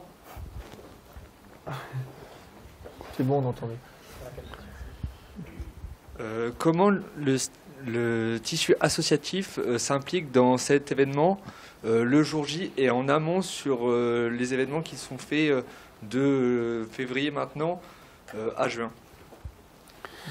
Alors nous sur sur la ville, on est encore, je vais pas vous mentir, encore dans la phase de construction, c'est-à-dire que je l'ai dit tout à l'heure, on a des comités engagement où justement on est plutôt sur les directions support qui travaillent avec le tissu associatif pour déjà essayer de co-construire avec eux des grands projets. Pour l'instant, on n'est pas trop allé rencontrer les associations, sauf sur des projets qui sont vraiment très spécifiques sur lesquels on sait qu'elles pourront nous apporter. Je prends un exemple, on va organiser, mais comme toutes les collectivités le font, nous aussi une petite cyclo pour permettre aux habitants de refaire le parcours. Bon, bah là, on a besoin d'un encadrement sportif. On va s'associer aux acteurs cyclo du territoire. Mais pour l'instant, on n'a pas poussé plus loin. Alors sur ce sujet, peut-être que Jérémy, toi, tu es allé plus loin et tu auras des choses intéressantes à nous dire, mais je pense que c'est dommage que Damien, mais malheureusement il n'est pas là. Mais j'ai vu passer ça hier, que la ville de Bayeux avait lancé un appel à projet justement aux associations comme il l'avait fait pour le relais de la flamme, pour pouvoir se saisir du Tour de France et mettre en place des projets propres d'animation du territoire. Nous à la ville, c'est pas en projet, mais c'est intéressant. Alors nous, on a mis en place un système, je disais, un mois, un événement, centré d'abord sur un échange, initié même par un échange avec le vélo club. Et là-dessus, le vélo club va créer une cyclotouriste. Je disais, le jour J, ils vont refaire l'étape entre le club de vélo de Vire, de Flers, de Villers-Bocage, de Bayeux, avec 2500 cyclotouristes. Donc là, le vélo club, nous, on l'accompagne en communication, on l'accompagne matériellement, puisqu'il faut nourrir 2500 cyclotouristes le soir. Donc c'est un exemple parmi tant d'autres, parce qu'on a eu, là, il n'y a pas très longtemps aussi, un échange sur la fête du Tour. On va mettre des associations, par exemple Mobilis. Mobilis, c'est une association qui travaille sur la mobilité, et on va essayer de faire des actions de prévention pour tous nos élèves, tant collégiens, lycéens que les primaires, sur Vire, pour avoir une action autour du vélo quelques semaines, quelques mois avant. Donc on bosse avec le vélo club, on bosse avec les actions de prévention, et là on a d'autres associations qui d'elles-mêmes sont venues vers nous, et là c'est plutôt intéressant. Les assos culturels par exemple, on a un quartier, c'est une ville de la reconstruction, Vire, mais on a encore un tout petit quartier historique, et l'association de ce quartier historique a décidé de mettre aux couleurs du Tour de France et de créer une animation. D'ailleurs on la propose demain à France Télévisions. Et du coup, ce n'est pas la ville qui va faire l'animation, c'est l'association. Nous, on met juste à disposition nos caméras, notre service com, etc. Mais c'est l'association qui va créer toute l'animation du quartier de l'Écluse. Et typiquement, c'est une asso totalement indépendante, rien à voir avec la mairie. Autre asso culturel, à la médiathèque, il va y avoir une exposition et puis une journée autour du livre. Ça pourrait être par exemple... on a la fête du livre. Cette année, la fête du livre va être autour du vélo, voir si on a quelques auteurs qui peuvent venir. On a déjà fait une première journée avec Jean-Paul Olivier, un journaliste et historien du Tour de France, et on va faire une deuxième journée. Ça, typiquement, c'est les associatifs qui viennent vers nous, on bosse avec eux, mais tout n'est pas sur initiative de la commune. Et c'est pas toujours bon que tout soit de l'initiative d'une commune. Parce que sinon, ça veut dire qu'il n'y a plus de tissu associatif et qu'il n'y a plus d'idées en dehors de la commune. Donc voilà, on bosse avec eux, mais le poumon, c'est quand même le VCB. Et autre chose importante, le jour de l'étape, je ne sais pas si c'est pareil à Caen, le jour de l'étape, les gamins du VCB, les jeunes, enfin les gamins, les 15-17 ans, pas du tout des gamins, j'étais encore sur les élèves des écoles primaires. Les 15-17 ans vont pouvoir faire la course d'avant-étape, donc ça c'est plutôt sympa. Donc les jeunes cyclistes du VCB pourront faire l'arrivée avec le podium d'arrivée, tout comme s'ils étaient des coureurs pros. Ça c'est plutôt sympa.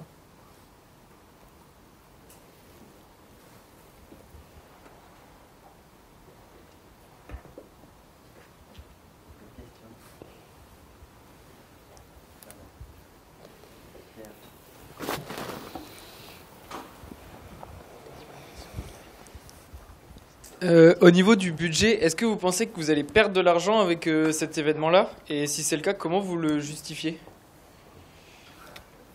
En fait, avec l'accueil d'un événementiel, on ne gagne jamais d'argent directement.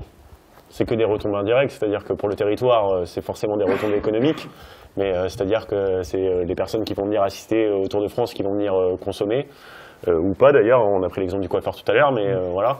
Mais je veux dire, la collectivité en elle-même, donc indirectement, si les commerces fonctionnent mieux, elle va récupérer via l'imposition, mais je veux dire, il n'y a pas de rentrée d'argent direct, donc c'est forcément un coût. Ou un investissement, ça dépend de la manière dont on le voit, mais c'est pas une opération pour gagner de l'argent directement tout de suite, quoi. C'est pas une opération de trésorerie. Alors déjà, ce qu'il faut avoir en tête, c'est qu'une collectivité ne perd jamais de l'argent. C'est interdit. Donc on doit équilibrer. Donc si on fait pas, si on fait plutôt Tour de France, il y a des choses qu'on va pas faire à côté. Nous, il y a quelques manifestations qu'on ne fait pas. Et donc, on va équilibrer notre budget. Donc, on ne perd pas de l'argent quand on fait une manifestation, un événement. C'est juste que, par contre, contrairement, je suis bien placé pour en parler, contrairement au privé, contrairement à des banques, on n'a pas un retour sur investissement chiffré, détaillé. C'est-à-dire que la rentabilité à 3, 4%, 5%, 6%, il faut déjà sortir ça de son schéma dans les collectivités. On n'est pas là-dedans.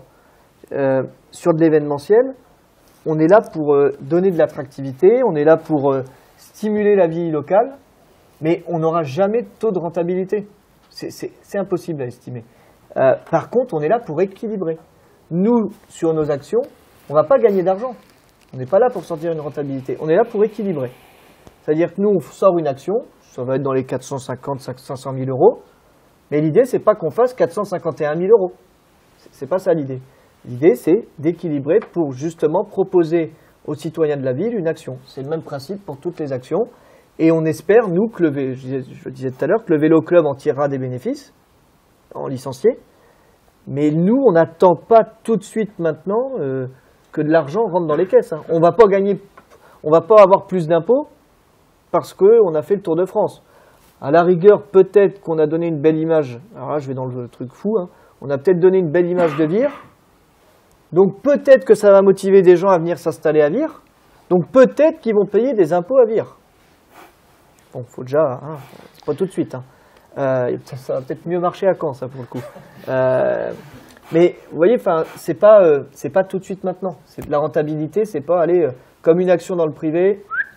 On clôt au 31 décembre et on regarde si on a fait du fric et s'il y a de la rentabilité. Ça, chez nous, notre schéma de pensée ne peut pas être là-dessus. Sinon, on ferait plus rien. Sinon, on ne peut pas se permettre de faire que des actions rentables dans les collectivités. Par contre, contrairement à l'État, nous, on doit équilibrer. Voilà, ça, c'est dit, les gens.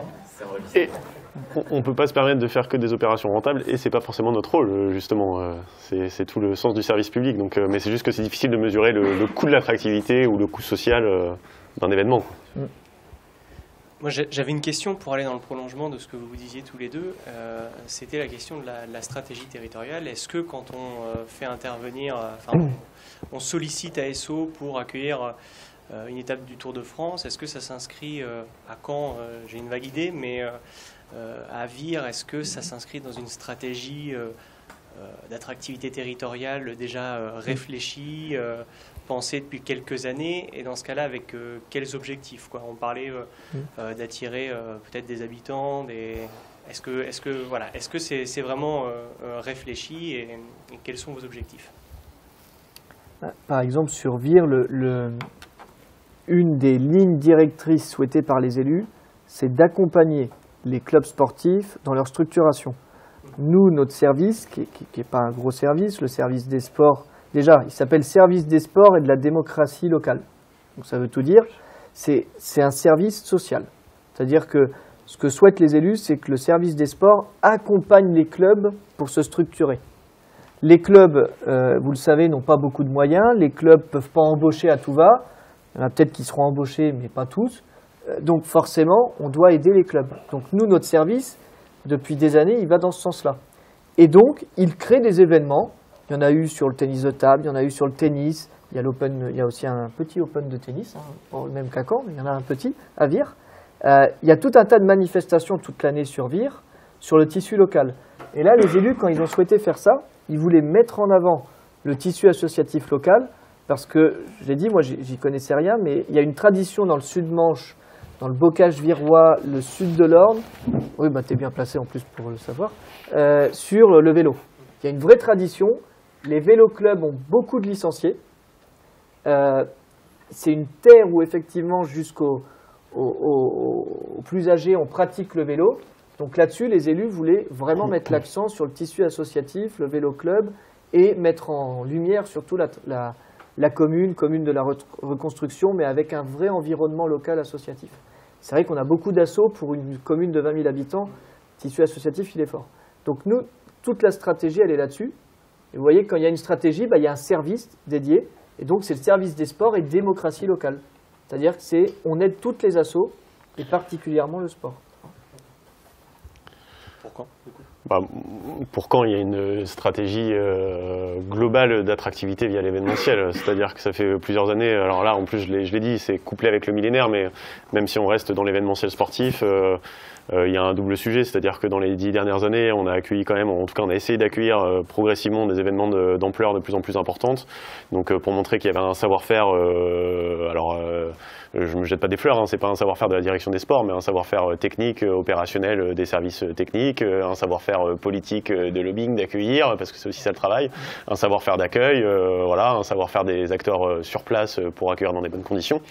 Donc ça c'est important. Et puis le deuxième sujet, c'est le sujet de l'attractivité, parce qu'en réalité aujourd'hui, le nerf de la guerre pour les collectivités, c'est quand même d'essayer de ne pas perdre d'habitants, voire d'en accueillir de nouveaux. Et à cet égard, l'événementiel, c'est quand même quelque chose qui donne une image valorisante d'un territoire, parce qu'on a l'impression que c'est un territoire qui bouge, et en effet c'est un territoire qui bouge, un territoire dynamique, et aussi parce que ça permet de communiquer sur un territoire. Là le Tour de France, alors tout à l'heure je disais l'hélicoptère il ne peut pas aller à plus de 5 km, mais comme nous on est contre la montre, et comme il aura pas mal de choses à montrer, il veut bien faire un petit écart pour aller montrer la mer, mais mine de rien, en fait c'est cette image là aussi sur laquelle on veut jouer, c'est dire il y a un contre-la-montre à Caen, et on va montrer pendant le contre-la-montre à Caen que regardez, il y a la mer juste là, et que ce serait super en fait pour des cadres parisiens de venir habiter à Caen au bord de la mer. Ça, ou des étudiants d'ailleurs, je dis des cadres parisiens, mais on est aussi, c'est aussi un sujet d'attractivité aussi pour les universités, hein, donc idem, pour des étudiants qui connaissent pas forcément Caen, qui savent pas forcément situer sur une carte, de voir qu'il y a la mer à côté, que c'est vert, que la ville est aussi un patrimoine historique, ça compte. Hein.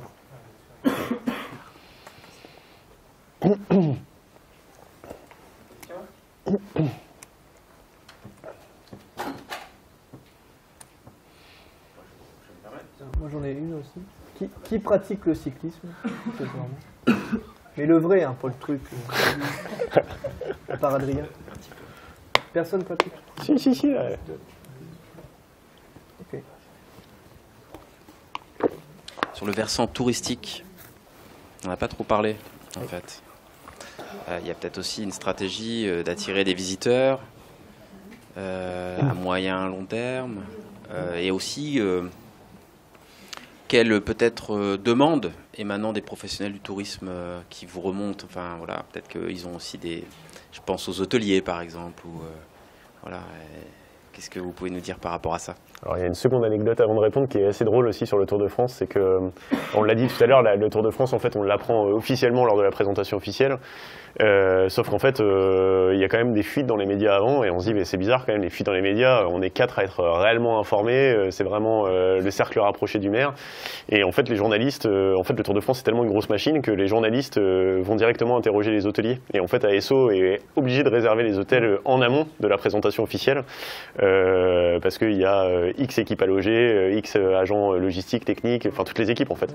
Et donc les journalistes ont l'habitude, et en fait ils refont le parcours comme ça, et c'est comme ça qu'ils arrivent à savoir tel jour a priori il sera dans le Calvados, tel jour ensuite il part en Bretagne, tel jour voilà quoi. Donc oui, il y a un vrai sujet avec les hôteliers du coup. Et sinon pour répondre sur le côté touristique, ça s'inscrit, je vais répondre un peu la même chose que tout à l'heure, mais ça s'inscrit un peu dans la politique d'attractivité, c'est-à-dire que quand il va falloir montrer des images, je disais, la mer c'est aussi pour accueillir des touristes, forcément on va faire des images où on va avoir une petite présentation du mémorial, et là on est sur de l'objectif touristique. Après, est-ce qu'il y a vraiment une une action forte auprès du tourisme, c'est encore un peu trop tôt parce que je rencontre l'Office du tourisme demain. C'est une question que j'avais à poser. Ouais. Quel travail avec l'Office intercommunal? Et ben là, on va commencer à travailler avec eux. Ouais. Alors eux, par contre, sont forcément archi intéressés et voient une super opportunité dans l'accueil du Tour de France. Ouais. Nous, on met en place plutôt une stratégie de com avec l'Office de tourisme. C'est-à-dire qu'eux nous fournissent ces éléments. On va mettre en avant nos restaurateurs, nos gîtes, nos hôtels. Je rigolais parce que les hôtels à Vire, c'est vite fait. Donc c'est un vrai problème. C'est qu'en l'espace de 2 heures, tout était complet. Voilà. On a un sujet d'hôtellerie qui vont plutôt sur Avranches, Saint-Lô, Rennes même. Donc ça, c'est un vrai sujet. Par contre, sur les gîtes et tout, là, ça se complète très fortement. Mais il y a un vrai intérêt parce que dès lors qu'on est sous-doté en hôtel, ça se répercute aussitôt sur les gîtes. Et pour vous dire, là on est sur une très grosse agglomération qui est Camp-de-Mer. Nous on est beaucoup plus rural, il y a le centre de Vire, mais nous on est très vite ensuite sur l'intercommunalité de la Vire-au-Noireau. Et sur l'intercommunalité, on a plein de gîtes. Donc en fait on essaie de bosser plutôt avec les gîtes dès lors qu'on a 3 petits hôtels qui sont déjà complets au bout de 2 heures. Pour eux, c'était pas un problème d'accueillir le Tour de France. Donc ensuite, c'est de la communication. Et pareil, dans les retombées, on verra après justement dans la phase de questionnaire sur les gîtes, sur les hôtels, les restaurants. Là, pour le moment, j'ai aucune inquiétude pour eux. Quand on est un territoire un peu moins doté, forcément, il y a moins d'inquiétude de réservation et de complétude, quoi, forcément. En fait, on est certain que l'attractivité touristique, c'est une externalité positive qui va forcément avoir lieu, mais après c'est plus comment on essaie de la rendre encore plus dynamique qu'elle ne le serait si on ne fait rien, quoi. Mais même sans rien faire, on sait que ça va porter ses fruits, quoi.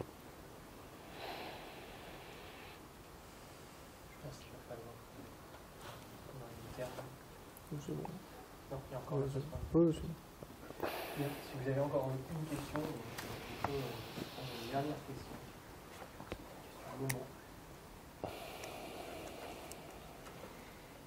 Personne n'a plus de questions. C'est que c'était complet. Bravo. Bon, en tout cas, les managements de projets qui bossent chez ASO, je peux vous dire qu'ils ont un sacré métier passionnant. Alors, il faut venir aussi en collectivité. Je ne suis pas commercial pour ASO, mais entre les courses individuelles qu'ils proposent et Tour de France, évidemment, c'est quand même un profil métier intéressant. Ils nous indiquaient, nous, qu'ils ne sont jamais à Paris, quoi. C'est-à-dire qu'ils sont sur les routes de France 200 jours par an. Donc, c'est relationnellement, je pense, un très très beau métier. Condition de souhaiter être sur les routes 200 jours par an. Ouais. Et Christian Prudhomme doit avoir un carnet d'adresses parmi les plus fournis. Oui, oui. Alors, en termes d'élus locaux, le carnet d'adresses de Christian Prudhomme... Je pense qu'il est imbattable. Oui, je pense, oui. Ouais. Peut-être si on a le temps pour une dernière question, moi plus peut-être sur les enjeux, on les a évoqués, les enjeux sécuritaires. C'est quand même un événement qui se déroule dans l'espace public, avec énormément de spectateurs le long des routes, quoi. Et comment l'enjeu sécuritaire est pris en considération par vos services, quoi. Et j'imagine donc un travail très, très important avec le cabinet de la préfecture, qui a peut-être aussi des contraintes, enfin, là aussi peut-être qu'il travaille avec ASO. Enfin, dites-nous un petit peu comment ça se passe. Oui et non. Oui et non, parce qu'en fait, ce que j'ai dit tout à l'heure, ils ont leur propre machinerie. Ils ont leur préfecture, leur escadron de gendarmerie, leurs pompiers, ils ont leur bus médical. C'est-à-dire que nous, en campagne, on n'a plus un médecin, mais par contre, eux, ils ont 6 médecins. Non, mais c'est pour vous dire à quel point la machine est énorme. Donc, c'est eux qui bossent principalement sur l'angle sécurité. Nous, on ne met pas nos agents à disposition sur la partie sécurité. Par contre, nous, ce qu'on doit assurer, c'est la partie sécurité du parcours en ville. Eux, ils se chargent du dernier kilomètre. Voilà. Dans la convention, c'est le dernier kilomètre, c'est ASO. Il ne nous appartient plus, en fait, le dernier kilomètre. Par contre, les 15 premiers kilomètres d'Envire, c'est la partie sécurité, effectivement, c'est le barriérage, des bénévoles et ou des agents de la commune, et évidemment les gendarmes d'ASO. Donc il y a un lien qui est fait sur les routes départementales avec la préfecture, mais au sein de la commune, de toute façon, ils ont leur escadron et leur propre unité. Nous, la gendarmerie locale, elle sera uniquement là en support. Elle n'organise rien, entre guillemets, la gendarmerie locale. Elle est là en support. Le préfet du département reste compétent sur la sécurité de la manifestation, mais en revanche, en fait, c'est travaillé en direct entre ASO et le ministère de l'Intérieur. Et en fait, il y a une instruction ministérielle qui est diffusée à chaque préfet au mois d'avril, qui donne les grandes lignes du cadre sécuritaire qui est demandé pour l'accueil des événements, quoi. Après, le sujet quand même sur lequel, alors là, pour l'instant, on avance progressivement, mais il y a quand même le sujet de l'accueil du public. Et là, en effet, aussi avec des enjeux sécuritaires, où là, ce sera de la compétence de la collectivité de sécuriser en fonction de ce qu'elle souhaite faire, et de ce que souhaite le préfet aussi. Mais c'est peut-être dans la Convention le point le plus surprenant. On est dans une époque Vigipirate où on met des blocs béton sur tous les marchés, etc. Là-dessus, c'est la collectivité qui a la charge de la sécurité. Donc, soit on décide de faire, soit on décide de ne pas faire. Ce que je disais tout à l'heure, hein, peut-être un bordel organisé ou pas. Mais sur les routes du Tour, on voit bien qu'il y a de l'amas de population un peu partout. Donc nous, si on décide de contrôler un peu le flux dans nos communes, c'est à nous de le décider. Et donc là, les parkings, les sens de circulation, le côté hygiène, hein, je parlais tout à l'heure des toilettes, etc., mais pas que. Donc c'est le point le plus particulier pour le moment, c'est vrai, c'est qu'au niveau de la Convention, je vois qu'il y a une certaine liberté pour la collectivité, alors qu'on est dans une époque où justement on tend un peu plus à resserrer. Très bien, merci. Merci beaucoup pour vos interventions et ces échanges très pertinents, et bonne soirée à tous. Merci à vous deux. Merci.